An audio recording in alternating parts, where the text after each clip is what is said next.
ففروا إلى الله ففروا إلى الله ففروا إلى الله ففروا إلى الله. أعوذ بالله من الشيطان الرجيم. بسم الله الرحمن الرحيم. يا أيها الذين آمنوا لا تأكلوا أموالكم بينكم بالباطل لا تأكلوا أموالكم بينكم بالباطل إلا أن تكون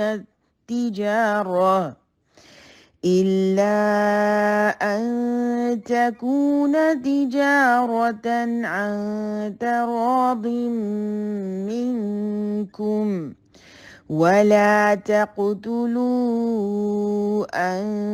أنفسكم إن الله كان بكم رحيما. ومن يفعل ذلك عدوانا وظلما فسوف نصليه نارا وكان ذلك على الله يسيرا. إن تجتنبوا كبائر ما تنهون عنه نكفر عنكم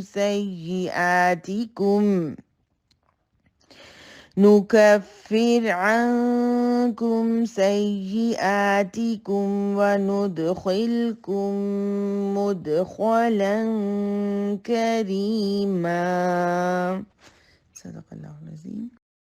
اعوذ باللہ من الشیطان الرجیم بسم اللہ الرحمن الرحیم رب اشرح لی صدری ویسر لی امری واحلل عقدۃ من لسانی یفقہوا قولی رب زدنی علما رب زدنی علما رب زدنی علما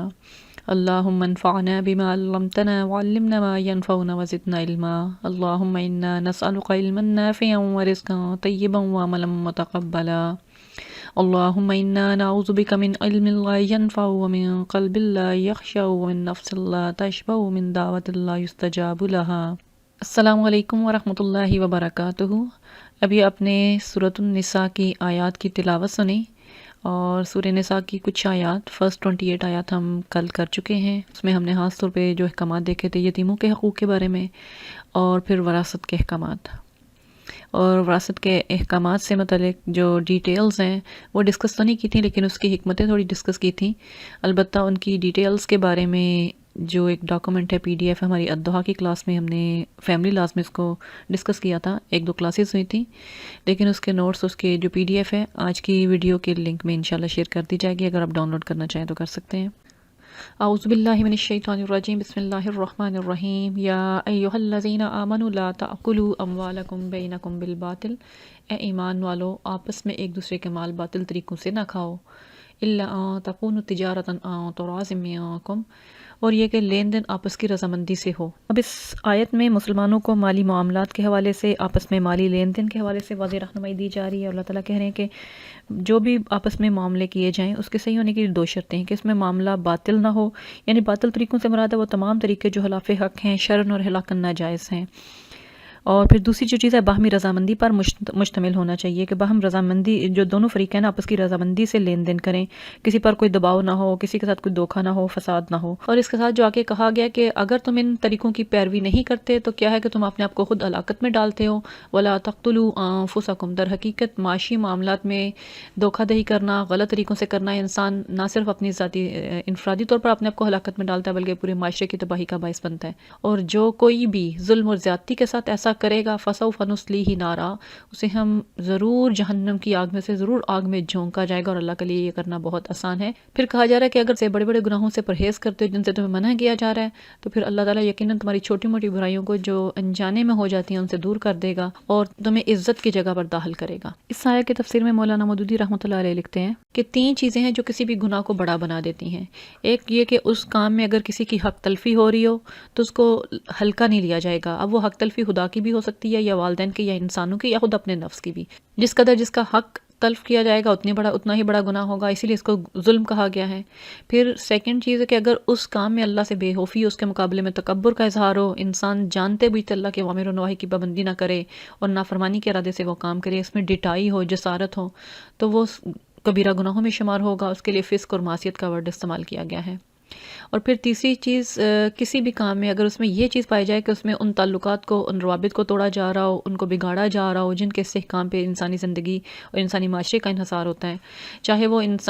بندے اور خدا کے درمیان معاملات ہوں یا بندے اور بندے کے درمیان ہوں، اب ان میں اگر انسان جتنا انوالو ہوگا وہ تعلقات کو خراب کرے گی، معاشرے کو تباہ کرے گی۔ اس لیے ان سارے گناہوں کے لیے فجور کا ورڈ استعمال کیا گیا ہے۔ تو یہ ساری کی ساری چیزیں کسی بھی گناہ کو بڑا گناہ بنا دیتی ہیں۔ اسی لیے پھر کہا گیا کہ اگر تمہیں کبائر سے اجتناب کرتے رہو جن سے تمہیں منع کیا گیا، تو اللہ تعالیٰ جو چھوٹی موٹی خطائیں ہیں جو انجانے میں ہو جاتی ہیں، اللہ تعالیٰ تمہارے نامہ اعمال سے محو کر دے گا اور تمہیں بہترین عزت کی جگہ پر داخل کرے گا۔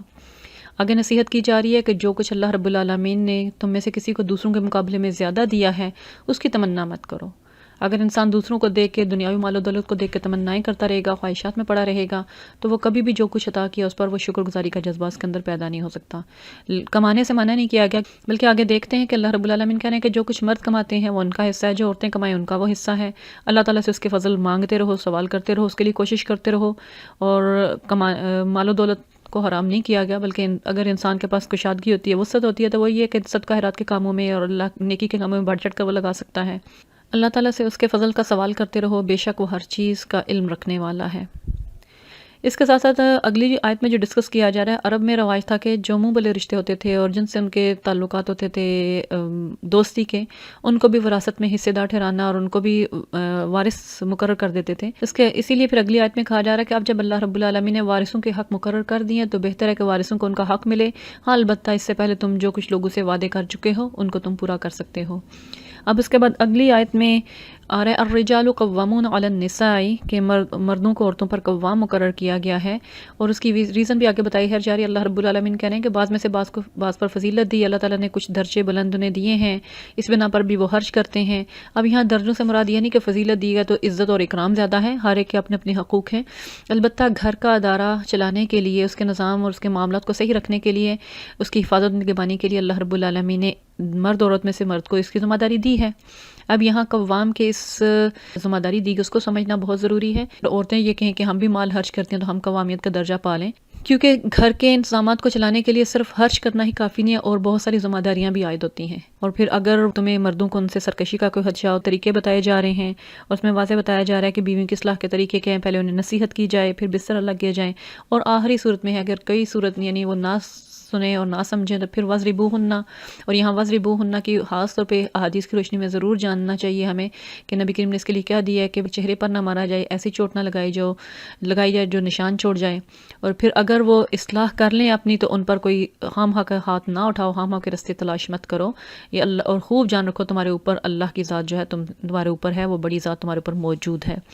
اور پھر بھی اگر دونوں کے درمیان معاملہ نہ سدھرے اور بگاڑ کا خدشہ ہو، حکم مقرر کیا جائے دونوں فریقین کی طرف سے، اور وہ ان دونوں کے درمیان ان کا معاملہ سنیں، اور اگر وہ دونوں اصلاح کی طرف مائل ہوں تو ان کے درمیان اصلاح کروا دی جائے، اور اگر کوئی ایسی صورت نہ نکلے تو پھر وہ حکمین جو ہیں وہ جس طرح بھی فیصلہ کریں ان میں علیحدگی کروا دینے کا ہے۔ اللہ رب العالمین کہہ رہے ہیں ان اللہ کان علیما خبیرا، وہ جاننے والا بھی ہے اور باخبر ہے، سب چیزوں کو جانتا ہے، سب حالات اس کی نظر میں ہیں۔ اور پھر اس کے بعد آیا نمبر 36 میں حقوق اللہ اور حقوق العباد کے حوالے سے نصیحت کی جا رہی ہے کہ اللہ کی بندگی کرو اور اس میں ذرا سی بھی شرک کی ملاوٹ نہ کرو۔ اور حقوق العباد کے حوالے سے کہا جا رہا ہے کہ اللہ رب العالمین نے جو تمہارے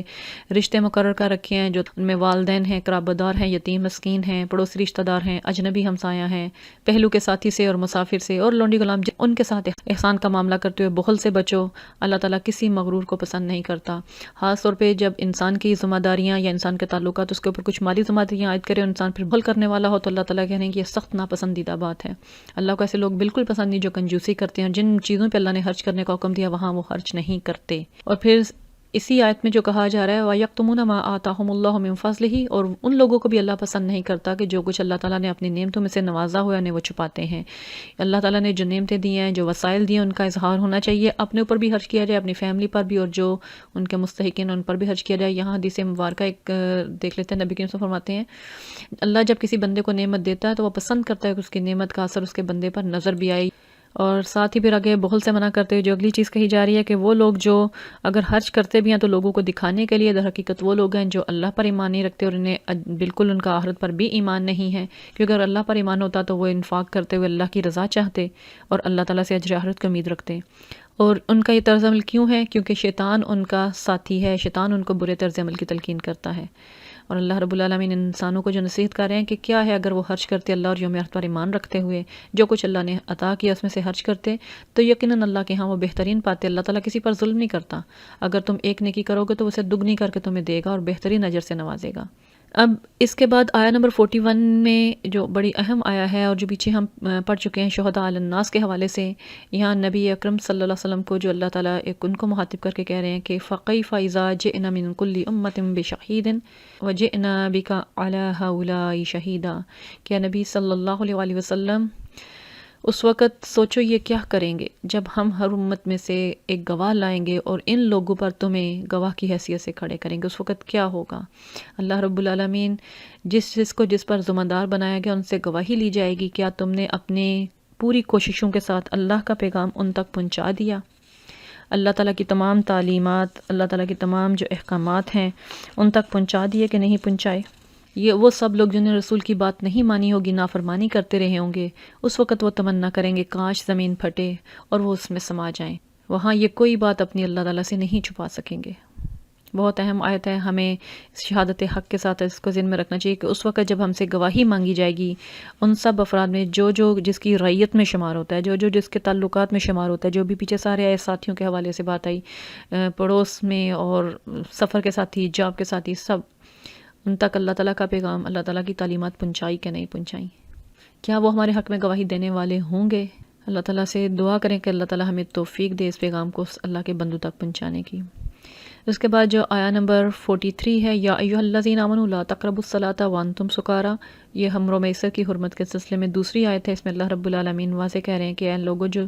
ایمان لائے ہو، جب تم نشے کی حالت میں ہو تو نماز کے قریب مت جاؤ، حتیٰ تعلموا، یہاں تک کہ تمہیں علم ہو تم زبان سے کیا الفاظ ادا کر رہے ہو۔ اس حکم کے بعد کیا ہوا کہ جو شراب کے عادی لوگ تھے انہوں نے اپنے شراب پینے کے اوقات بدل دیے، خاص طور پہ جن نمازوں میں وقفے کم ہوتے تھے پھر ان میں پینے سے باز آ گئے۔ اور دوسرا حکم یہ ہے کہ تم جب تک ناپاکی کی حالت میں ہو، حالت جنابت میں غسل کی حاجت ہے تو اس وقت بھی نماز کے قریب نہ جاؤ، الا یہ کہ تمہیں صرف مسجد سے گزرنا ہو۔ یہاں نماز کے قریب نہ جانے کا مراد کیا ہے کہ وہ مسجد کے اندر داخل ہونا۔ البتہ اس صورت میں داخل ہونا ہو تو فقہا کہتے ہیں کہ تیمم اور وضو کر کے انٹر ہوا جا سکتا ہے، لیکن اگر نماز پڑھنی ہو تو نماز کے لیے پھر غسل ضروری ہے۔ پھر اس کے بعد اگر جس بھی ناپاکی کے لیے غسل یا وضو کی ضرورت ہو اور انسان وہ نہ کر پائے تو پھر آگے تیمم کا حکم آ رہا ہے کہ اگر تم بیمار ہو، سفر میں ہو، یا رفع حاجت کر کے آئے ہو، یا عورتوں سے تعلق ہو، وہ تمام وجوہات جن کی بنا پر غسل لازمی ہوتا ہے یا وضو لازمی، طہارت حاصل کرنا لازمی ہوتا ہے، اس صورت میں کہا ہے کہ اگر تم پانی نہ پاؤ طہارت کے لیے تو پھر کیا کرو؟ فتیمموا صعیدا طیبا، پاکیزہ مٹی کے ساتھ تیمم کر لو، اور فامسحوا بوجوہکم وایدیکم، اور اپنے چہروں کا اور ہاتھوں کا مسح کرو۔ کس میں ہے کہ جس طرح یعنی زمین پہ ہاتھ پھیر کے اور اپنے چہروں پہ ایک دفعہ پھیر لیا جائے، اور اپنے ہاتھوں میں، اور ہاتھوں کے لمٹ میں کچھ کلائی تک کہتے ہیں اور کچھ کوہنیاں تک کہتے ہیں۔ خیر یہ صاف تیمم کا جو طریقہ بتایا گیا ہے، اور یہ وہ طریقہ ہے کہ جب اگر پانی نہ ملے تو تیمم کر لیا جائے، لیکن جیسے ہی پانی ملے گا تو تیمم کی کنڈیشن ختم ہو جائے گی۔ یہ اللہ تعالیٰ کی بہت مہربانی ہے کہ اللہ تعالیٰ ہمیں پاک صاف رہنے کے طریقے بتا رہا ہے۔ پھر اس کے بعد آگے جو سیکنڈ پیراگراف ہے وہ شروع ہو رہا ہے آیت نمبر 44 سے 57 تک، جس میں اہل کتاب کے جو جرائم ہیں، جو ان کی بدعمالیاں، ان کو اللہ رب العالمین گنوا رہے ہیں، اور گنواتے ہوئے ساتھ ان کو پھر اسلام کی طرف دعوت دی جا رہی ہے۔ علم تر الی الذین اوتوا نصیبا من الکتاب کہہ کے اہل کتاب کی طرف اشارہ کیا جا رہا ہے، کیونکہ اب اصل کتاب کا علم وہ رکھتے نہیں اور تحریف کر چکے ہیں اور اسے گم کر چکے ہیں۔ تو اللہ رب العالمین ان کے جرائم یا ان کی جو بدعمالیاں گنواتے ہوئے کہتے ہیں کہ یہ لوگ جو ہیں خود گمراہی کے خریدار بنے ہوئے ہیں، دوسروں کو بھی چاہتے ہیں کہ وہ اللہ کے راستے سے انہیں گمراہ کر دیں۔ اور پھر ان کے بارے میں اللہ تعالیٰ کہہ رہے ہیں یہ وہ لوگ ہیں جو کہ خود یعنی جو یہودی ہو گئے تھے، کہ یہودی تو اللہ نے نہیں بھیجی تھی، اللہ نے اسلام ہی بھیجا تھا، لیکن وہ خود انہوں نے یہودیت اختیار کر لی۔ اور ان کے بارے میں اللہ رب العالمین آگے کہہ رہے ہیں کہ ان کا طریقہ کار کیا ہے، کہ وہ ذو معنی الفاظ استعمال کرتے ہیں، اس طرح توڑ موڑ کے الفاظ استعمال کرتے ہیں، ان کے صحیح معنی جو ہے کسی کو سمجھ نہ اس کے آ سکیں وہ کہہ رہے ہیں۔ جیسے بھی سورہ بقرہ میں بھی پڑھا اور یہاں بھی بتایا جا رہا ہے، وہ سمینا کہتے ہیں لیکن اس کو اس طرح سے کرتے ہیں آسائنا بنا دیتے ہیں، واسما کے بجائے غیرہ مسمعین بنا دیتے ہیں، ان کے ٹوٹلی میننگ ڈفرینٹ، یعنی اپوزٹ میننگ میں، اور ذو معنی الفاظ، اور رائینہ کو رائینہ بنا دیتے ہیں۔ تو اللہ تعالیٰ کہہ رہے ہیں کہ ان کے دلوں میں جو بغض ہے، جو کینہ ہے، جو حسد ہے، اس کی بنا پر یہ اس طرح کی حرکتیں کرتے ہیں۔ کہہ رہے ہیں کہ اگر یہ سمینا آتانا اور اسما کہتے، انظرنا کہتے تو ان کے لیے بہتر ہوتا، لیکن چونکہ دلوں میں کفر ہے اور ایمان نہیں لانے والے، تو اس وجہ سے یہ حق کی طرف نہیں آتے، ان کے اوپر لعنت کی گئی ان کے کفر کی سبب۔ آیہ نمبر 48 میں اہل کتاب کو ایمان کی دعوت دی جا رہی ہے اور انہیں کہا جا رہا ہے کہ اس کتاب پر ایمان لے آؤ جو اس کتاب کی تصدیق کرتی ہے جو تمہارے پاس موجود تھی، قبل اس کے کہ اللہ کا عذاب دیکھ کے رہو۔ اللہ تعالیٰ کہہ رہے ہیں کہ قبل اس کے کہ تمہارے چہرے بگاڑ کر پیچھے کر دیے جائیں یا اصحاب سب کی طرح لعنت زدہ کر دیا جائے، اور اللہ کا حکم ہے وہ نافذ ہو کے رہتا ہے، اس میں تاخیر نہیں ہوتی۔ اور پھر اس کے بعد اہل کتاب کی شرک کی طرف، جو انہیں جبت اور طاغوت کی طرف اشارہ کرنے سے پہلے اللہ تعالیٰ واضح کر رہے ہیں کہ جو اللہ کے ساتھ شرک کرتا ہے وہ ظلم عظیم کرتا ہے، اس میں عظیم کرتا ہے، اور اللہ تعالیٰ شرک کو جیسے گناہ کو کبھی معاف نہیں کرے گا۔ اور پھر اہل کتاب میں سے ان لوگوں کا ذکر کیا جا رہا ہے کہ جو نیکی کا ایک لبادہ اوڑے بیٹھے ہیں، ان کے بارے میں اللہ تعالیٰ کہہ رہے ہیں کہ ان لوگوں کا مجرم ہونے کے لیے اتنا ہی کافی ہے کہ وہ اللہ پر جھوٹ باندھتے ہیں، ان کا یہ گناہ ہی اتنا بڑا ہے کہ وہ اپنی طرف سے کتابیں چیزیں گھڑ کر اللہ کے نام سے منسوب کرتے ہیں۔ اور یہ وہ لوگ ہیں در حقیقت جو کتاب کی پیروی کرنے والے نہیں ہیں، بلکہ یہ جبت اور طاغوت کی پیروی کرنے والے ہیں۔ طاغوت پہلے بھی ہم نے دیکھا ہر وہ چیز جو اللہ کے حکم کے مقابلے میں اپنی بندگی کی طرف بلائے، اور جبت وہ ساری اوہام پرستی کہہ لیں، سپرسٹیشس تھاٹ کہہ لیں، یا جادو ٹونا کہہ لیجیے، فالگیری، ان سب چیزوں کی پیروی کرنے ہیں، ان کی زندگی میں شریعت نظر نہیں آتی۔ اور اللہ رب العالمین آگے یہی کہہ رہے ہیں کہ یہ وہ لوگ ہیں جن پر اللہ نے لعنت جو وہ کہیں سے کوئی مددگار نہیں پائیں گے۔ اور پھر ان کے حسد کا ذکر کیا جا رہا ہے جو وہ اہل ایمان سے رکھتے ہیں، اور اللہ رب العالمین کہہ رہے ہیں کہ یہ اللہ کا فضل، اللہ تعالیٰ جسے چاہتا ہے نوازتا ہے۔ اس سے پہلے آل ابراہیم کو اللہ تعالیٰ نے کتاب اور حکمت دی تھی، انہیں بادشاہی دی تھی، لیکن ان میں سے آل ابراہیم میں سے کچھ ایمان لائے، کچھ اکثر جو ہے وہ انکار کر گئے۔ پھر ان دونوں کا انجام بتایا جا رہا ہے، جو بھی اللہ کی آیات کا انکار کرے گا اس کے بارے میں اللہ تعالیٰ کہہ رہے ہیں کہ وہ جلد ہی آگ دیکھ کر رہے گا اور اسے ضرور آگ میں جھونکا جائے گا۔ اور پھر آگے جو چیز ذکر کی جا رہی ہے کہ جب ان کے اوپر کھال جل جائے گی تو انہیں ایک اور جو کھال ہے وہ عطا کی جائے گی، نوازا جائے گا، تاکہ وہ عذاب کا مزہ چکھتے رہیں۔ اور یہ ہمیں پتہ ہے کہ جو سنسیشن ہے، یہ تکلیف کا احساس ہے، وہ اوپر والی سکن میں ہوتا ہے۔ ایمان والے ہیں ان کا انجام کیا ہوگا کہ جو لوگ ایمان لائے، جنہوں نے عمل صالح کیے، انہیں جنتوں میں داخل کیا جائے گا، ابدی زندگی ہوگی، پاکیزہ بیویاں ہوں گی اور گھنے سائے ہوں گے۔ اہل کتاب کی ان ذکر کے بعد اس کے بعد اگلی آیت میں مومنین کو جو نصیحت کی جا رہی ہے اجتماعی معاملات کے بارے میں، کہ اللہ تعالیٰ تمہیں حکم دیتا ہے کہ جو امانتیں ہیں ان کے اہل کے سپرد کرو۔ پچھلی قوموں کے طرز عمل سے بچ کے رہنا کہ جب انہوں نے نااہلوں کے سپرد معاملات کر دیے تو وہ معاشرے تباہ ہو کر رہ گئے۔ اور ساتھ ہی کہا جا رہا ہے کہ جب لوگوں کے درمیان فیصلے کرو تو عدل کے ساتھ کرنا، اس سے بہترین یعنی نصیحت اور کوئی ہو نہیں سکتی۔ اللہ تعالیٰ تمہیں نہایت عمدہ نصیحت کرتا ہے، وہ سب کچھ سنتا اور دیکھتا ہے۔ اور پھر ساتھ اجتماعی معاملات کے بارے میں جو دوسری نصیحت خاص طور پہ یہاں کی جا رہی ہے کہ اے لوگوں جو ایمان لائے ہو، اللہ اور اللہ کے رسول کی اطاعت کرو، اور جو تم میں سے اولو الامر ہوں، جو صاحب امر ہوں، جو اجتماعی معاملات کے ذمہ دار ٹھہرائے گئے ہوں، ان کی اطاعت کرو، تاکہ معاشرہ جو ہے وہ ایک ڈسپلن کے ساتھ چل سکے۔ اور اگر کبھی آپس میں کوئی جھگڑا ہو جائے، تنازع ہو جائے، تو اپنے معاملے کو اللہ اور اللہ کے رسول کی طرف موڑ دو۔ اور یہ ہر اس فرد کا طرز عمل ہوگا جو بھی اللہ اور یوم آخرت پر ایمان رکھتا ہوگا۔ اور یہ جو اللہ تعالیٰ نصیحت کریں، اللہ تعالیٰ کہہ رہے ہیں کہ ایک صحیح طریقہ کار یہی ہے اور انجام کے اعتبار سے بہتر ہے۔ یہ دو آیات بہت اہم آیات ہیں ہمارے اجتماعی معاملات کے لیے، مسلمانوں کے معاشروں میں جو ذمہ دار افراد بنائے گئے ان کے لیے رہنمائی، بہترین رہنمائی ہے۔ اب اس کے بعد آگے آیا نمبر 60 سے لے کر 5ویں پارے کے اینڈ تک ہم دیکھتے ہیں جہاں جہاں ہمیں بیچ میں منافقین کے بارے میں رہنمائی مل رہی ہے، منافقین کو تنبیہ کی جا رہی ہے، ان کے طرز عمل سے مسلمانوں کو آگاہ کیا جا رہا ہے، بیچ میں جہاد کے احکامات بھی ہیں، کچھ معاشرتی احکامات بھی ہیں۔ ان آیات کے نزول کے وقت کو دیکھا جائے تو یہ غزوہ احد کے بعد کی آیات ہیں، جہاں کے مسلمانوں کو دفاعی لحاظ سے بھی بہت محنت کرنی پڑ رہی ہے، معاشی لحاظ سے بھی، اور اس وقت پورے عرب میں پورا عرب جو ہے مسلمانوں پر عمدہ چلا آ رہا ہے۔ اور اپنی فوجیں جمع کر کے لا رہے ہیں۔ اور اس زمانے میں منافقین نے بھی اپنی جو بدعمالیاں اور اپنی حرکتیں اور سازشیں تیز کر دی تھیں۔ اللہ رب العالمین نے ان آیات میں واضح ان کو تنبیہات بھی کی ہیں اور ان کے طرز عمل کو کھول کے بتایا ہے۔ آیت نمبر 60 میں ان لوگوں کا ذکر کیا جا رہا ہے جو دعویٰ ایمان تو کرتے ہیں، لیکن جب انہیں فیصلے کے لیے بلایا جاتا ہے کہ آؤ اللہ اور اللہ کے رسول کی طرف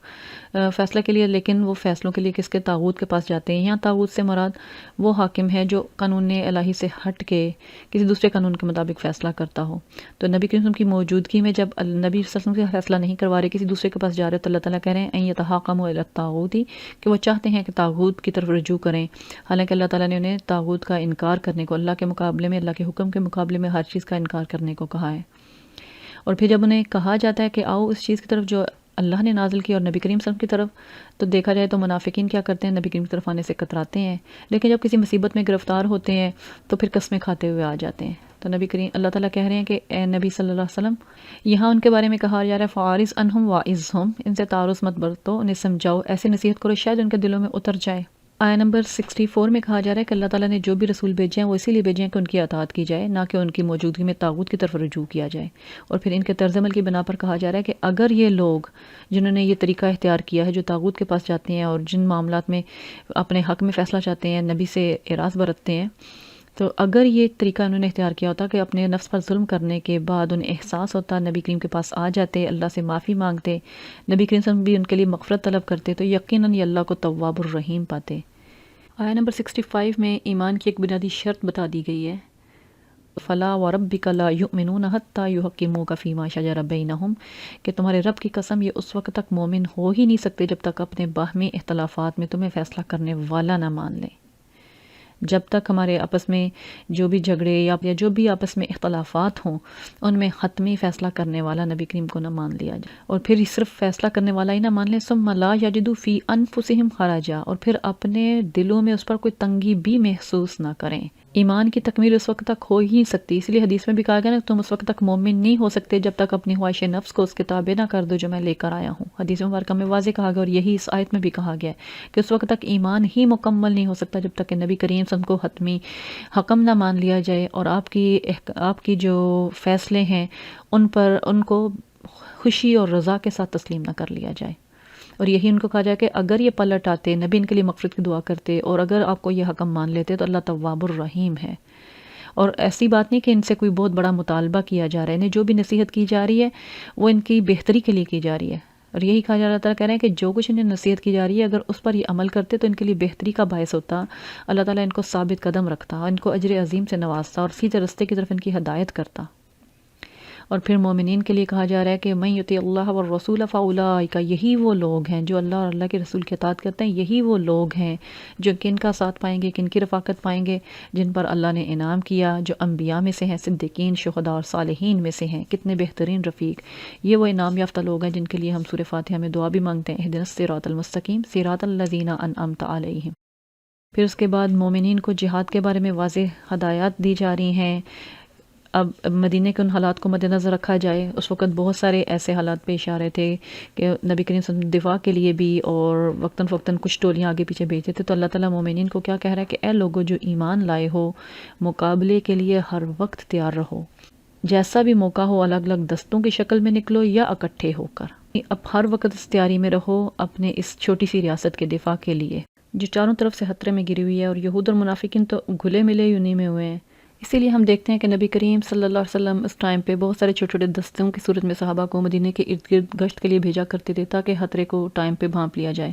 اور ساتھ ہی منافقین کا طرز عمل بتایا جا رہا ہے کہ یہ لوگ جن کو نبی کریم مختلف دستوں کی شکل میں بھجواتے تھے، اگر ان پر کوئی حادثہ ان کو پیش آتا تو منافقین کا طرز عمل کیا تھا، وہ یہ کہتے ہیں کہ شکر اللہ نے مجھ پر فضل کیا، میں ان لوگوں کے ساتھ نہ گیا، حالانکہ یہ اللہ کا فضل نہیں ہے۔ اور اگر اللہ کی طرف سے انہیں کچھ انعام ملتا ہے، وہ کچھ مال غنیمت کی صورت میں واپس لے کر پلٹتے ہیں، تو پھر کیا کہتا ہے وہ بندہ، تو پھر کیا کہتا ہے، یا لیتنی کنت معہم، تو کہتا ہے کاش میں بھی ان کے ساتھ ہوتا تو میرا بھی کام بن جاتا۔ کہ اللہ رب العالمین کہہ رہے ہیں کہ ان لوگوں کو اللہ کی راہ میں لڑنا چاہیے، اور جو اللہ کی راہ میں لڑے گا اور مارا جائے گا، اللہ تعالیٰ بہترین اجر عظیم سے نوازیں گے۔ اور پھر جو کمزوری دکھا رہے ہیں، جہاد سے جان چھڑا رہے ہیں، ان سے کہا جا رہا ہے کہ آخر کیا وجہ ہے کہ تم اللہ کی راہ میں ان بے بس مردوں اور عورتوں اور بچوں کی خاطر نہیں لڑتے جو کمزور پا کر دبا لیے گئے ہیں، جو اپنے گھروں سے ہجرت کے لیے نہیں نکل سکتے۔ مکہ کے گرد و نواح میں بہت سے قبائل ایسے تھے جہاں لوگ مسلمان ہو چکے تھے لیکن وہ کوئی رستہ نہیں پا رہے تھے نکلنے کا، ان کو مستضعفین، کمزور لوگوں کا نام دیا گیا ہے۔ اور یہ وہ لوگ ہیں جو کہ دعا مانگتے ہیں ربنا اخرجنا من هذه القرية الظالم اهلها، کہ اللہ ہمیں اس بستی سے نکال جس کے رہنے والے ظالم ہیں، جس کے اشد ظالم ہیں جو ان کو روک رہے ہیں۔ اور واجعل لنا من لدنک ولیا واجعل لنا من لدنک نصیرا، تو مومنین ان کے لیے جہاد کیوں نہ کریں، ان کے لیے کیوں نہ نکلے ان کی مدد کے لیے۔ یعنی مسلمانوں کو ترغیب دلائی جا رہی ہے کہ مستضعفین کی مدد کے لیے تیار رہو، اپنے آپ کو آمادہ پاؤ، فوراً ان کی آواز پر لبیک ہو، تمہارا یہ ذمہ داری بنتی ہے کہ ان کی مدد کے لیے جاؤ۔ اور پھر آگے اگلی آیا میں جو کہا جا رہا ہے، دو طرح کے جو قتال ہیں ان کا بتایا جا رہا ہے کہ جو لوگ ایمان والے ہیں در حقیقت وہ اللہ کی راہ میں قتال کرتے ہیں، ان کی نیتیں خالص ہیں، وہ کسی دنیاوی غرض کے لیے نہیں لڑ رہے، وہ الہ کلمت اللہ کے لیے، اللہ کے دین کے لیے اور امن کے لیے، فتنے کو ختم کرنے کے لیے۔ اور وہ لوگ جو طاغوت کی راہ میں قتال کرتے ہیں، یہ وہ لوگ ہیں جو شیطان کے ساتھی ہیں، جو دنیاوی اغراض کے لیے لڑتے ہیں، فساد پھیلانے کے لیے لڑتے ہیں، اللہ کی راہ سے لوگوں کو روکنے کے لیے لڑتے ہیں۔ اور اللہ تعالیٰ کہہ رہے ہیں کہ ان کید الشیطان کان ضعیفا، بے شک حقیقت میں شیطان کی جو چالیں ہیں وہ کمزور ہیں۔ اگلی آیا میں جہاد کا حکم آنے کے بعد جو منافقین کا طرز عمل تھا اس پہ تبصرہ کیا جا رہا ہے کہ اللہ تعالیٰ کہہ رہے ہیں کہ تم نے ان لوگوں کو بھی دیکھا ہے کہ جن سے جب کہا گیا تھا کہ ہاتھ روکے رکھو اور نماز ادا کرو اور زکوٰۃ دو، یعنی جس وقت آسان احکامات تھے اس وقت وہ عمل کرتے رہے، اس وقت جہاد کا حکم نہیں تھا، اس وقت بڑے دعوے کرتے تھے کہ ہمیں حکم دیا جائے، ہم لڑنے کے لیے آمادہ ہیں، ہم ریڈی ہیں۔ لیکن جب اب جہاد کا حکم آ گیا تو ان میں سے ایک فریق کا حال کیا ہے، وہ لوگوں سے ایسا ڈر ہے جیسے اس سے اللہ سے ڈرنا چاہیے یا اس سے بھی کچھ بڑھ کر، یعنی آسان احکامات پر تو عمل کر لیا، جب جہاد کی باری آئی ہے تو وہ ڈر رہے ہیں اور پھر کہتے کہ خدایا ہم پر لڑائی کا یہ حکم کیوں لکھ دیا گیا، ابھی ہمیں کیوں نہیں کوئی اور تھوڑی سی مہلت عمل دی گئی۔ ان سے کہہ دو کہ جس دنیا سے تم محبت کرتے ہو یہ تو دنیا کی متاع بہت تھوڑی ہے، آخرت ہی متقین کے لیے بہترین ہے، کسی کے ساتھ ظلم نہیں کیا جائے گا، اور رہی موت تو وہ جہاں کہیں بھی تم ہوگے تمہیں آ لے گی۔ لیکن ان کا طرز عمل کیا ہے کہ جب انہیں کوئی بھلائی پہنچتی ہے تو کہتے ہیں یہ اللہ کی طرف سے ہے، جب برائی پہنچتی ہے تو نبی کریم کو آگے سے باتیں سناتے ہیں، کہتے ہیں یہ آپ کی طرف سے ہے۔ تو ان کے بارے میں اللہ تعالیٰ کہہ رہے ہیں کہ انہیں کہہ دو، انہیں کسی چیز کی حقیقت نہیں پتہ، انہیں علم ہی نہیں ہے، ان کو کہو کہ جو کوئی بھی تمہیں بھلائی پہنچتی ہے وہ اللہ کی طرف سے، اور جو برائی پہنچتی ہے وہ تمہارے اپنے نفسوں کی کمائی ہے۔ اور آپ صلی اللہ علیہ وسلم کو تسلی دی جا رہی، اطمینان دلایا جا رہا ہے، وَأَرْسَلْنَاكَ لِلنَّاسِ رَسُولًا وَكَفَىٰ بِاللَّهِ شَهِيدًا، آپ کو رسول بنا کر بھیجا گیا ہے اور اللہ اس گواہی کے لیے کافی ہے۔ جو کوئی بھی اللہ رسول صلی اللہ علیہ وسلم کی اطاعت کرے در حقیقت اس نے اللہ کی اطاعت کی، اور جو کہ اس سے منہ موڑ گیا تو اللہ تعالیٰ کہہ رہے ہیں کہ ہم نے تمہیں اس پر نگران بنا کر نہیں بھیجا، اس کو اللہ رب العالمین کہہ رہے ہیں میرے پہ چھوڑ دو۔ یہ منہ پر تو نبی کریم کو کہتے ہیں جو منافقین کہ ہم اطاعت کرنے والے ہیں، ہم ماننے والے ہیں، لیکن جب وہاں سے نکلتے ہیں تو نکل کے پھر سوچتے ہیں کہ مشورے کرتے ہیں کہ کس طرح ان باتوں پر عمل کرنے سے جان چھڑائی جائے یا کس طرح اپنا آپ بچایا جائے۔ تو اللہ تعالیٰ کہہ رہے ہیں کہ ان کو چھوڑ دو، فَأَعْرِضْ عَنْهُمْ وَتَوَكَّلْ عَلَى اللَّهِ، ان کی پرواہ نہ کرو، اللہ پر بھروسہ رکھو، وَكَفَىٰ بِاللَّهِ وَكِيلًا۔ اور انہی کو نصیحت کی جا رہی ہے کہ اگر یہ قرآن جو سنتے ہیں نبی کریم کی زبان سے یا نمازوں میں بھی حاضر ہوتے ہیں تو وہاں بھی تلاوت تو سنتے ہیں، افلا یتدبرون القرآن، کیا انہوں نے ذرا بھی قرآن پر تدبر نہیں کیا؟ اگر یہ غیر اللہ کی طرف سے ہوتا تو اس میں بہت اختلاف پاتے۔ قرآن کی تعلیمات خود اس چیز کا ثبوت ہے، حقانیت کا، کہ وہ اس کو سن کے جو سلیم الفطرت لوگ ہیں وہ فوراً ایمان لے آنے والے ہیں۔ آیہ نمبر 84 میں منافقین کی ایک اور حرکت بتائی جا رہی ہے کہ وہ افواہوں کو پھیلاتے ہیں، معاشرے کو کمزور کرنے کا کام کرتے ہیں، اور یہ نصیحت کیا کی جا رہی ہے کہ جب بھی کوئی اس طرح کی خبر سنی جائے جو معاشرے میں کوئی یعنی اگر خطرے کی خبر دے رہی ہو تو اسے فوراً اولو الامر تک پہنچانا چاہیے، اور تاکہ وہ اس پہ کوئی ڈیسیژن لے سکیں، اس کی تحقیق کروا سکیں۔ تو اللہ رب العالمین کہہ رہے ہیں کہ منافقین جہاں کہیں سے بھی کوئی اس طرح کی خبر پاتے ہیں تو فوراً پھیلا دیتے ہیں، بجائے اس کے کہ وہ نبی کریم تک پہنچائیں یا جو بڑے صحابہ ہیں ان تک وہ خبر پہنچائی جائے۔ اور یہ اللہ تعالیٰ کا فضل تھی، اس کی رحمت تھی کہ اس نے مسلمانوں کو ان کے فتنوں سے، ان کی حرکتوں سے بچا لیا۔ پھر آیہ نمبر 84 میں نبی کریم صلی اللہ علیہ وسلم کو اور مومنین کو کہا جا رہا ہے کہ فقاتل فی سبیل اللہ، اور دوسرے مومنین کو بھی اس کی ترغیب دلائی جائے۔ پھر مومنین کو اس کے بیچ میں نصیحت کی جا رہی ہے کہ جب کبھی تمہیں کوئی احترام کے ساتھ سلام کرے تو اس کو اس سے بہتر طریقے کے ساتھ جواب دو۔ اس وقت بھی اور آج بھی مسلمانوں کی ضرورت ہے، مسلمان دائی کی جو دعوت دینے والا وہ اچھے طریقے سے لوگوں سے پیش آئے، بد زبانی سے پیش نہ آئے۔ اور تاکہ ان کے خیر خواہ زیادہ ہوں، ان کے دوست بڑھیں، نہ کہ وہ اپنے دشمنوں کو بڑھانے والے بنیں۔ اب اس کے بعد آگے منافقین کے بارے میں کہ جو کہ اعلانیہ دوسروں سے جا کے ملے ہوئے ہیں، مشرکین کے ساتھ ملے ہوئے ہیں، یہود کے ساتھ ملے ہوئے ہیں اور جا کے سازشیں کر رہے ہیں، ان کے بارے میں بڑی سخت آگے آ رہی ہے کہ جہاں کہیں بھی پکڑو انہیں مارو۔ آیت نمبر 88 میں مسلمانوں کو تنبیہ کی گئی ہے کہ یکسو ہو جائیں، منافقین کے بارے میں دو رویے، دو رائے نہ رکھیں۔ اور پھر اس کے بعد آیا نمبر 89 میں کہا گیا کہ دارالکفر میں رہنے والے جو مسلمان کمزور مسلمان ہیں کہ انہیں کہا گیا کہ جب تک وہ دارالسلام کی طرف ہجرت کر کے نہ آ جائیں انہیں دوستی اور سرپرستی حاصل نہیں ہو سکتی۔ ان کو امن تبھی نصیب ہو سکتا ہے کہ اگر وہ ہجرت کر کے آ جائیں، اور پھر اگر کوئی ہجرت کر کے نہیں آ سکتا تو اسے مستضعفین میں شمار کیا گیا، تو اس کے بارے میں مسلمانوں کو نصیحت پہلے کی جا چکی ہے۔ لیکن جو ہجرت کر سکتے ہیں اور وہ کر کے نہیں آ رہے تو پھر انہوں نے کہا کہ اس وقت تک تمہیں دوستی اور امان نہیں مل سکتی جب تک تم آ نہ جاؤ۔ اگر تم نہیں آؤ گے تو پھر تم خود ثابت کر رہے ہو کہ تمہارے دل جو ہیں وہ ان کے ساتھ ہیں، تم منافقت کا طرز عمل اختیار کر رہے ہو۔ پھر اس کے بعد آگے جو منافقین کے بارے میں یہ رویہ اس میں کہا گیا کہ دو طرح کے منافق اس سے جو ہیں وہ مستثنا ہوں گے۔ ایک تو وہ کسی ایسی قوم کے پاس جا کے پناہ لے لیں جن سے تمہارا معاہدہ ہو، یا پھر یہ ہے کہ وہ منافقت تو کر رہے ہیں لیکن وہ تمہارے مقابلے میں نہیں آتے یا وہ کوئی سازشوں میں انوالو نہیں ہوتے۔ اور اس کے بارے میں اللہ تعالیٰ کہہ رہے ہیں کہ ایسے لوگ بھی تمہیں یعنی کچھ ایسے منافق بھی ملیں گے جو چاہتے ہیں وہ تم سے بھی امن میں رہیں اور اپنی قوم سے بھی، لیکن جب کبھی فتنے کا موقع پائیں گے تو وہ اس سے کود پڑیں گے۔ تو ان لوگوں کے لیے حکم ہے کہ پھر انہیں جہاں پکڑو، پھر تم انہیں مارو، تم انہیں پھر کوئی چھوٹ نہیں دو۔ اب چونکہ نئی اسلامی ریاست ہے، بہت سارے نبی کریم صلی اللہ علیہ وسلم چھوٹے چھوٹے گروپوں کی صورت میں صحابہ کو آگے پیچھے بھیج رہے تھے، ان میں کبھی ان کا مقابلہ منافقین سے بھی ہوتا تھا، کبھی کمزور ایمان والوں سے بھی، اور کبھی کہ ایسا بھی ہوتا ہے کچھ لوگ ملتے تھے۔ ظاہر ہے اس وقت یہ فرق کرنا بڑا مشکل ہے کہ مشرک کون ہے یا ایمان والے مسلمان کون ہیں، کیونکہ بہت سارے لوگ تھے وہ مصلحتاً اپنا ایمان چھپائے ہوئے تھے، اور جب کبھی مقابلے میں کوئی لوگ ایسے سامنے آ جائیں جو کہ آ کے سامنے اسلام کریں اور کلمہ پڑھیں تو ان کو مومن مان کے ان کی چھوٹ دے دو۔ آگے حکم آ رہا ہے کہ ان کے اوپر تم ہاتھ اپنا مت اٹھاؤ، لیکن اگر کبھی کسی سے کوئی غلطی ہو جائے، کسی مومن کا غلطی سے قتل ہو جائے تو اس کی پھر آگے بتایا گیا کہ اس کی کفارہ اس کا کیا ہوگا کہ ایک مومن کو غلامی سے آزاد کیا جائے اور جو مقتول کے ورثہ ہیں ان کو خون بہا ادا کیا جائے۔ لیکن اگر وہ مسلمان کسی ایسی قوم سے ہو کہ جن سے مسلمانوں کی دشمنی ہو تو پھر وہاں خون بہا نہیں دیا جائے گا، انہیں کو مال نہیں دیا جائے گا، بلکہ صرف ایک مسلمان مومن غلام کو آزاد کرنا ہوگا۔ اور اگر کوئی غلام نہ پائے آزاد کرنے کے لیے تو اس کا پھر کفارہ کیا ہے کہ 2 مہینے کے مسلسل روزے ہیں، اگر بیچ میں کوئی ایک چھٹ جائے تو پھر دوبارہ جو ہے وہ سٹارٹ کیا جائے گا 60 روزے مسلسل رکھنا۔ یہ حکم اس لیے بیان کیا ہے تاکہ کسی پہ شک نہیں کیا جائے گا، کوئی دعویٰ ایمان کرتا ہے تو اس کے دعویٰ ایمان کو مانا جائے گا۔ اور ساتھ ہی آگے یہ سزا اس کی ہے جو غلطی سے قتل ہو جائے، اور جو کوئی جان بوجھ کر کسی مومن کو قتل کرے تو اس کی سزا کہا جا رہی ہے کہ فَجَزَاؤُ جَهَنَّمَ خَالِدًا فِيهَا، اس کی جزا جہنم ہے جہاں وہ ہمیشہ ہمیشہ رہے گا۔ اور یہی وجہ پھر اس کے بعد اس سزا کو بیان کرنے کے بعد آگے مومنین سے کہا جا رہا ہے کہ اے لوگو جو ایمان لائے ہو، جب تم جہاد کے لیے نکلو تو دوست اور دشمن میں تمیز کر لو۔ اگر کوئی تمہیں سلام کرتا ہے تو فوراً نہ کہہ دو تم مومن نہیں ہو، اس کی بات کا اعتبار کرو، اس کی بات کا اعتبار کرو۔ آیت نمبر 85 میں اللہ رب العالمین کہہ رہے ہیں کہ جو مسلمانوں میں سے وہ لوگ کسی معذوری کے بغیر گھر میں بیٹھے رہتے ہیں اور وہ لوگ جو جہاد کے لیے اپنی جانوں اور مالوں کے ساتھ نکل رہے ہیں وہ دونوں برابر نہیں ہو سکتے۔ یہ ان لوگوں کے بیٹھنے کا ذکر ہو رہا ہے جب ابھی جہاد فرض کفایہ ہے، جہاد فرض عین نہیں ہے، اور جس وقت جہاد فرض عین ہوا ہے، جس وقت پورے مدینے میں جہاد کی کال دے دی گئی ہے، تو پھر بیٹھنے والوں کی جزا وہ نہیں ہے جو یہاں بتائی جا رہی ہے۔ یہ وہ جزا ہے جب ابھی فرض کفایہ ہے، اب کوئی حملہ ور نہیں ہوا، مسلمان دفاع کی نیت سے کچھ دستے لے کر آگے پیچھے نکل رہے ہیں، تو ان لوگوں کے بارے میں کہا جا رہا ہے کہ اس وقت جو دفاع کے لیے مختلف دستے لے کر نکل رہے ہیں اور کچھ لوگ ہیں جو مدینے میں موجود ہیں، تو اللہ تعالیٰ کیا کہہ رہے ہیں کہ جو لوگ نکل رہے ہیں اپنے مالوں کے ساتھ اور اپنی جانوں کو لے کر، ان کو اللہ تعالیٰ نے بیٹھے رہنے والوں پر بلند درجے دیے ہیں، ان سے زیادہ اجر و ثواب کا وعدہ کیا ہے۔ اگرچہ دونوں سے وعدے تو اچھے ہیں ہی ہیں، لیکن جو اپنی جان اور مال کے ساتھ لے کر نکل رہے ہیں جہاں چائس بھی ہے تو ان کے لیے زیادہ اجر و ثواب ہے، ان کے لیے مغفرت ہے، ان کے لیے رحمت ہے، اللہ غفور الرحیم ہے۔ آیت نمبر 97 اور 98 میں مستضعفین کا ذکر کیا جا رہا ہے کہ حقیقت میں مستضعفین یا کمزور کون ہیں کہ جو دارالکفر سے نکلنے کی راہ نہ پا رہے ہوں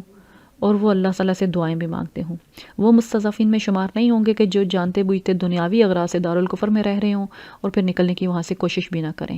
اب یہاں مولانا مودودی رحمۃ اللہ علیہ نے ایک چیز بڑی واضح کی ہے کہ دارالکفر اور دارالسلام میں رہنے والوں کے حوالے سے کہ جو شخص اللہ کے دین پر ایمان لایا ہو اس کے لیے نظام کفر کے تحت زندگی بسر کرنا صرف 2 ہی صورتوں میں جائز ہے۔ ایک یہ ہے کہ وہ اسلام کو اس سرزمین پر غالب کرنے اور نظام کفر کو نظام اسلام میں بدلنے کے لیے جد و جہد کر رہا ہو، جس طرح کے انبیاء اور ان کے ابتدائی پیروکار کرتے رہے ہیں۔ دوسرے یہ کہ در حقیقت وہ وہاں سے نکلنے کی کوئی راہ نہ پاتا ہو اور سخت نفرت اور بیزاری کے ساتھ مجبوری کے ساتھ وہاں قیام کر رہا ہو۔ ان دو صورتوں کے علاوہ کسی اور صورت میں دارالکفر کا قیام ایک خود مستقل معیشت کا باعث بنتا ہے۔ تو یہاں ہمارے لیے بھی ایک بہت بڑی رہنمائی ہے کہ اگر ہم یہاں رہ رہے ہیں تو ہمیں کیا کوشش کرنی ہے، ہمیں مسلسل یہاں اپنی زندگیوں کو شریعت کے مطابق گزارنے کی کوشش کرنی ہے، اپنی انفرادی اور اجتماعی زندگیوں کو جتنا ہم قرآن و سنت کے مطابق بنا سکیں بنائیں، اور دین کی دعوت کی طرف لوگوں کو بلاتے رہیں۔ اس وقت ہمارے پاس کوئی عذر نہیں ہے، اور یہ آیت واضح کر رہی ہے کہ جس وقت فرشتے ان کی روحیں قبض کر رہے ہوں گے اور انہیں پوچھا جائے گا کہ تم کس حال میں مبتلا تھے،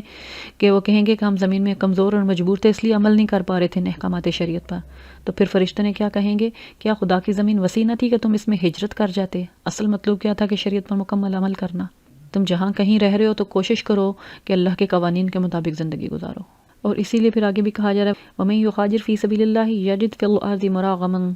كَثِيرًا وَسَعًا،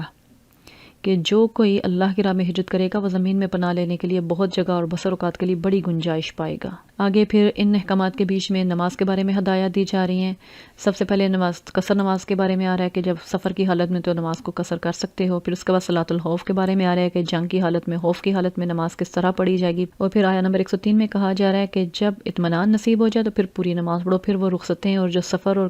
خوف کی حالت میں جو اللہ نے رخصتیں دی تھیں وہ واپس ہو جائیں گے، پھر تم پوری نماز پڑھو۔ بے شک نماز مومنین پر وقت کی پابندی کے ساتھ فرض کی گئی ہے۔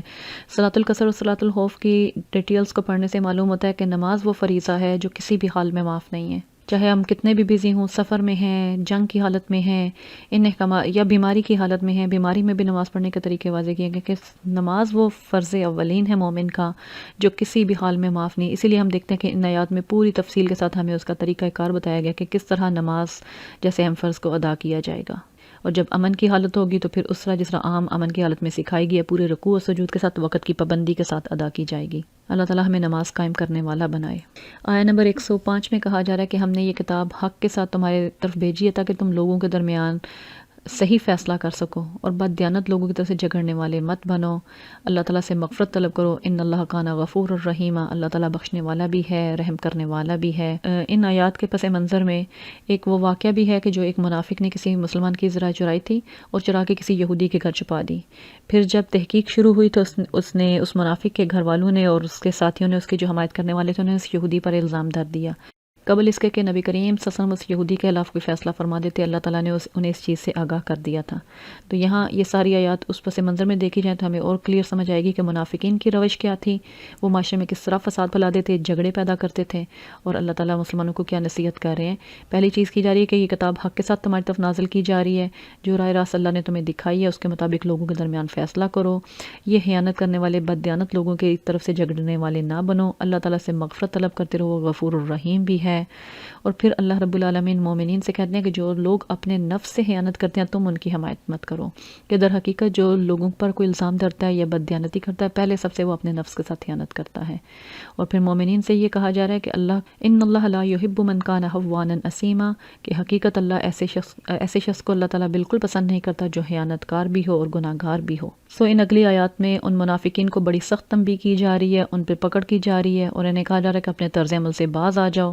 اگر تم ایسی حرکتیں کرتے رہو گے تو اللہ کے ہاں کسی کو بھی اپنا مددگار نہیں پاؤ گے، اور یہ برائیاں تمہیں اس دنیا میں بھی برے انجام سے دوچار کریں گی۔ آیہ نمبر 113 میں اس واقعے کا ڈائریکٹلی ذکر ہو رہا ہے جو اس وقت پیش آیا تھا۔ تو اللہ تعالیٰ کہہ رہے ہیں کہ اے نبی، اگر اللہ کا فضل تم پر نہ ہوتا، اس کی رحمت شامل حال نہ ہوتی، تو ان میں سے گروہ نے تو آپ کو غلط فہمی میں مبتلا کرنے کا فیصلہ کر ہی لیا تھا، لیکن اللہ تعالیٰ نے جو کتاب آپ پر نازل کی ہے، جو حکمت آپ پر نازل کی ہے، وہ تمہیں آپ کو وہ کچھ بتا دیا جو آپ نہیں جانتے تھے۔ یہ اللہ تعالیٰ کا بہت بڑا فضل ہے۔ اگر خدا نہ خواستہ اس وقت اس یہودی جو کہ گناہ گار نہیں تھا کوئی الزام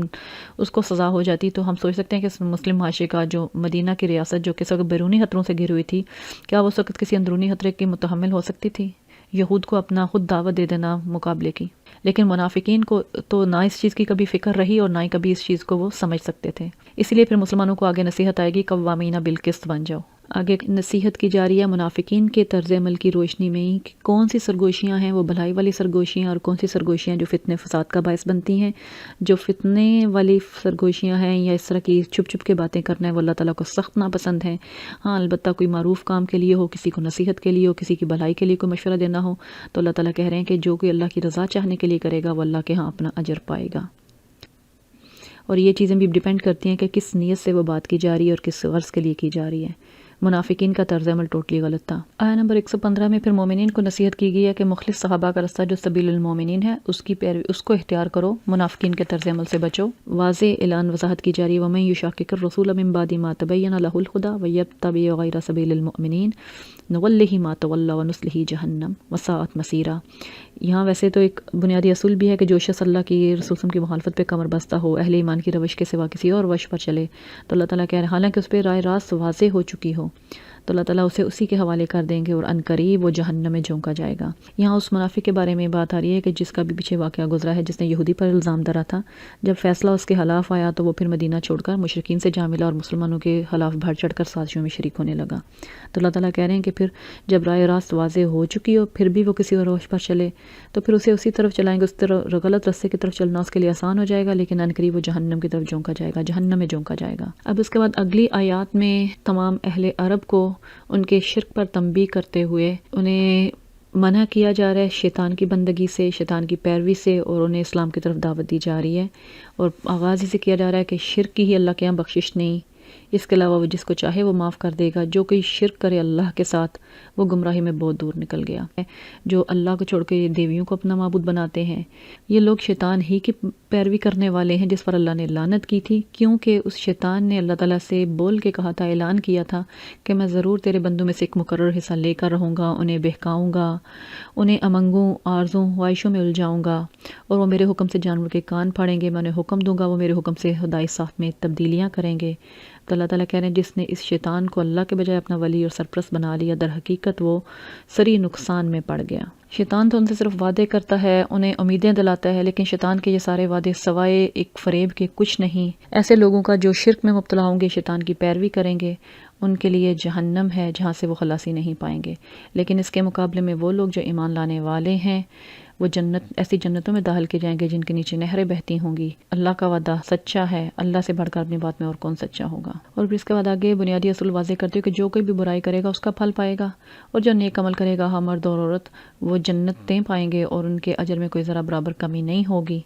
اور یہاں کہا جا رہا ہے وَمَنْ أَحْسَنُ دِينًا مِمَّنْ أَسْلَمَ وَجْهَهُ لِلَّهِ، اس سے اچھا طریقے زندگی اور کس کا ہو سکتا ہے کہ جو اللہ کے آگے اپنا سر جھکا دے، وَهُوَ مُحْسِنٌ، اور نیکی اور نیکوکار ہو، وَاتَّبَعَ مِلَّةَ إِبْرَاهِيمَ حَنِيفًا،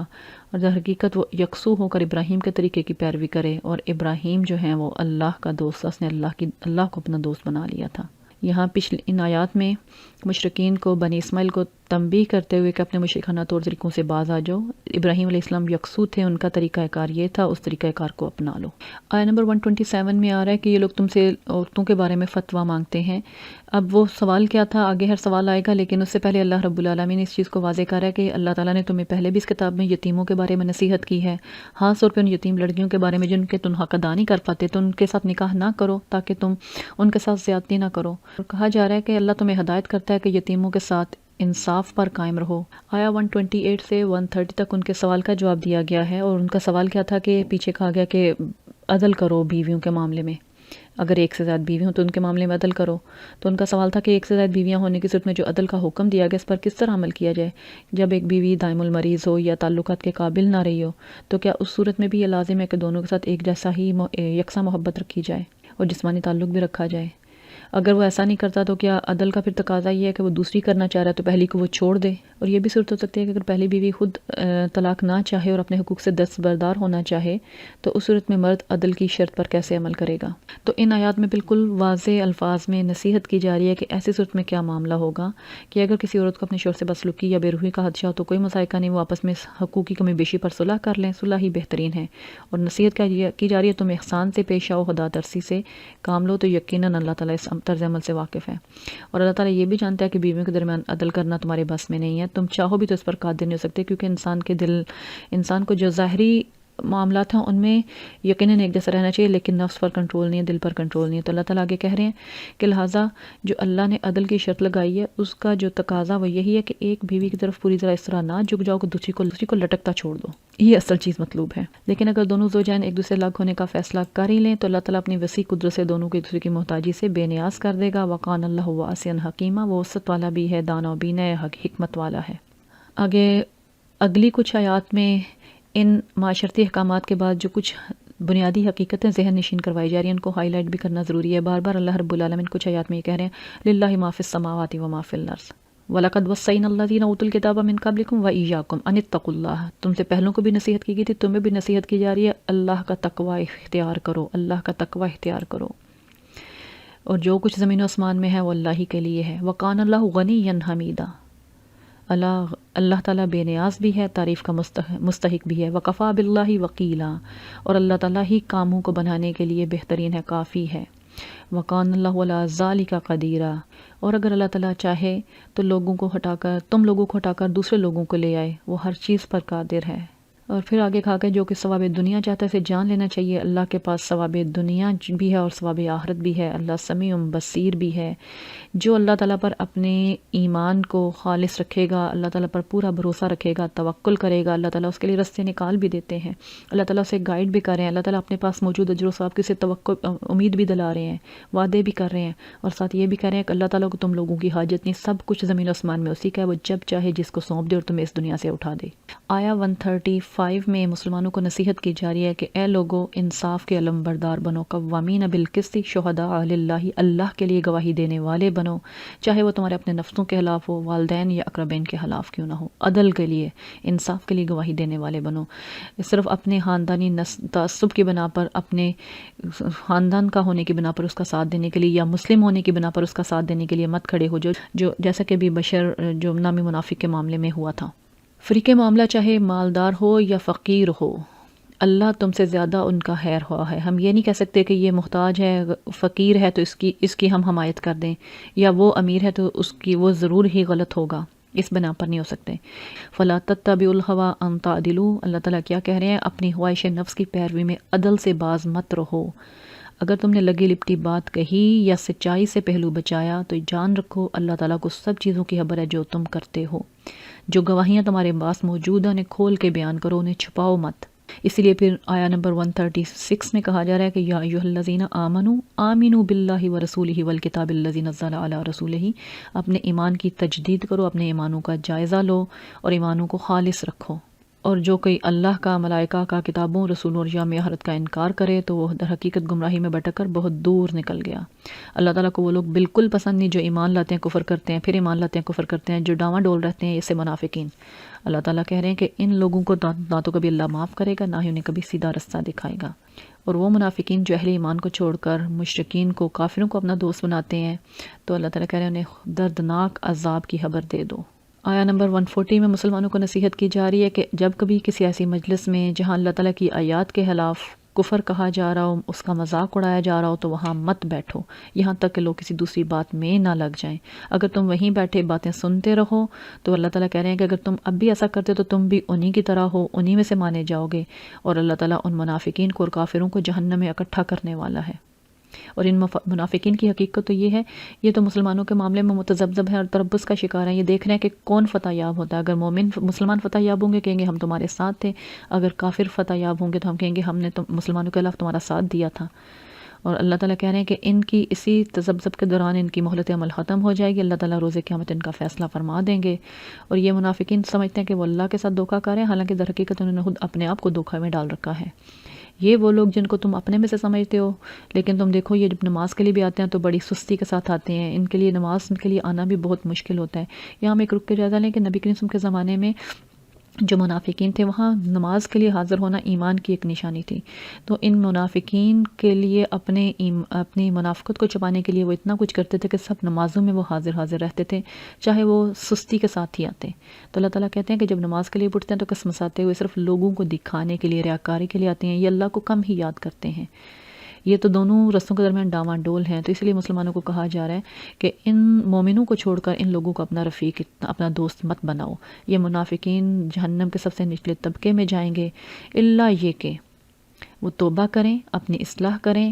اللہ کو مضبوطی سے تھام لیں اور اپنے دین کو اس کے لیے خالص کر لیں، تو وہ پھر مومنین میں سے شمار ہوں گے۔ اللہ تعالیٰ ایسے لوگوں کو ان کے اجر عظیم سے نوازے گا کہ اللہ تو بڑا ہی قدردان ہے، اللہ تعالیٰ تو سب کے حالات سے واقف ہے، وہ خام خواہ کیوں کسی کو عذاب میں مبتلا کرے۔ آیا نمبر 148 149 میں جو چیز بتائی جا رہی ہے کہ بدہوئی پر زبان کھولنا اللہ کو، بری بات زبان سے نکالنا اللہ تعالیٰ کو بالکل پسند نہیں ہے، سوائے یہ کہ کسی کے ساتھ ظلم کیا گیا ہو،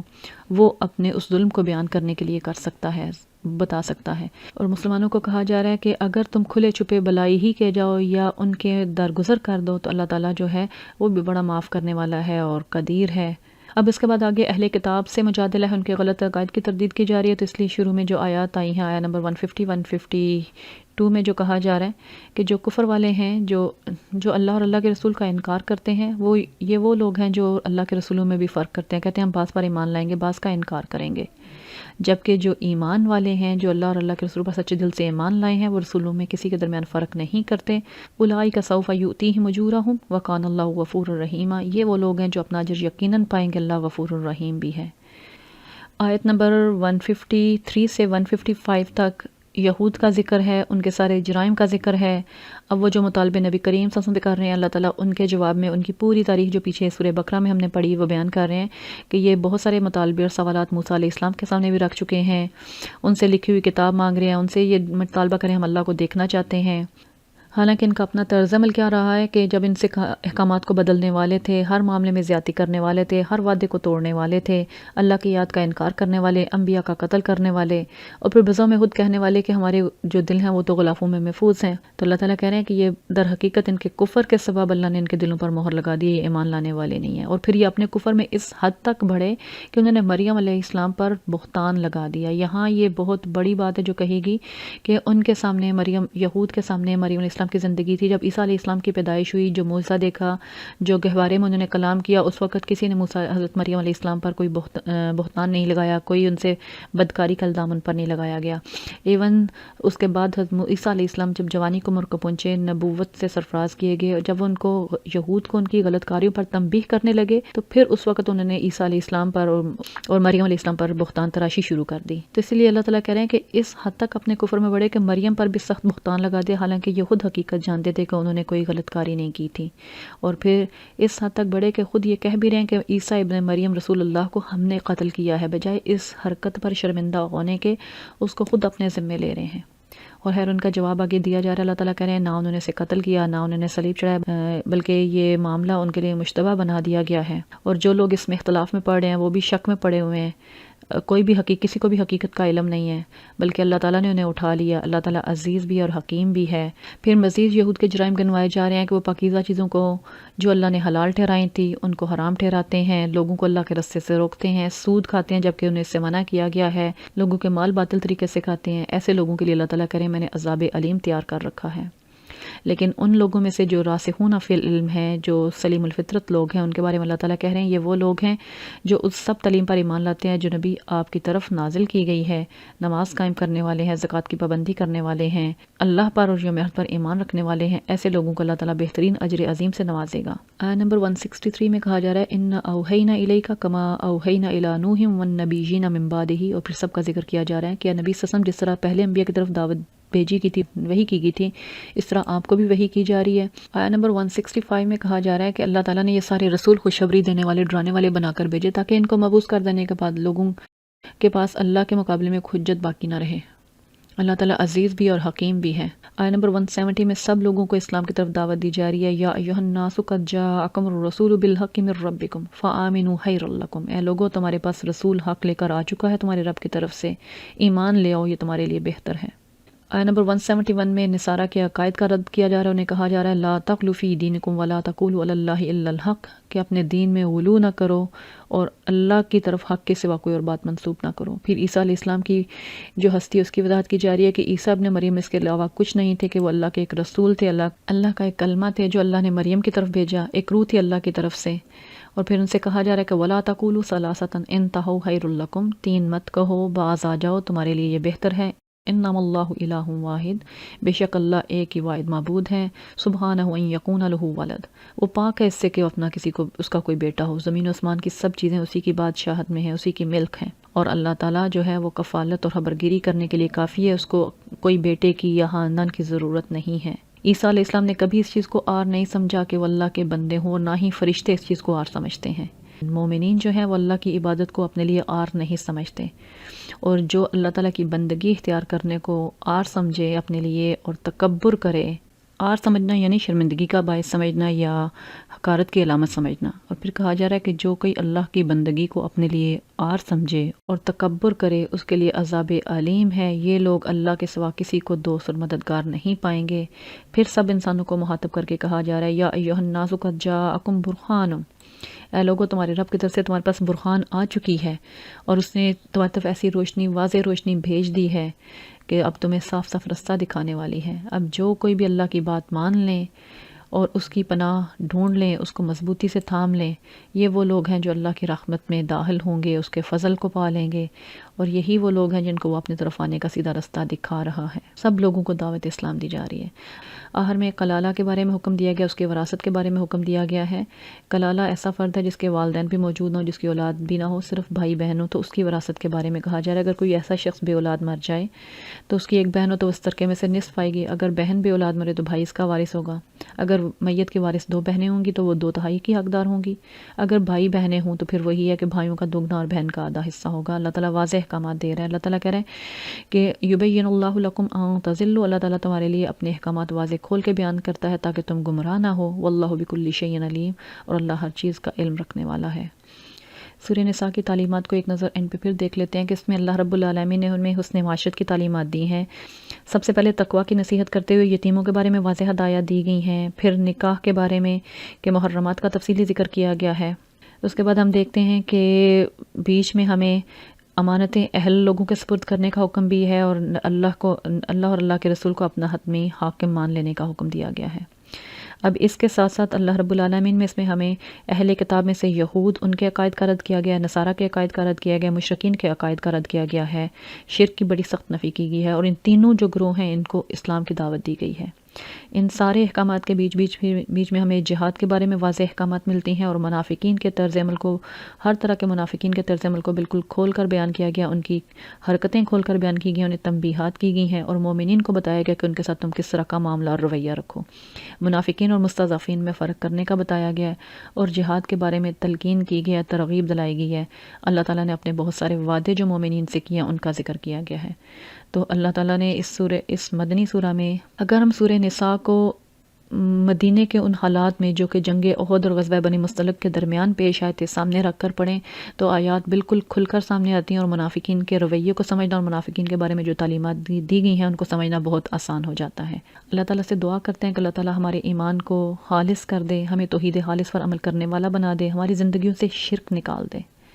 ہمیں اپنی خاندانی زندگی سے لے کر اجتماعی زندگی تک ایک مضبوط اجتماعیت قائم کرنے والا بنائے،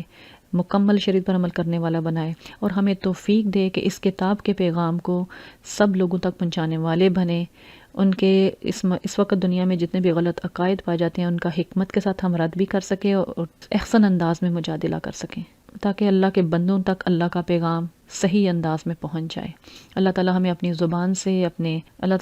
زبان سے بھی اور اپنے فعل سے بھی اس کتاب کی شہادت دینے والا بنائے، آمین ثم آمین۔ اللہم انا نسألک بأن لک الحمد لا الہ الا انت وحدک لا شریک لک انت المنان بدیع السماوات والارض یا ذا الجلال والاکرام یا حی یا قیوم انا نسألک الجنۃ ونعوذ بک من النار۔ اللہم ارحمنا بالقرآن واجعلہ لنا اماما ونورا وہدا ورحمہ۔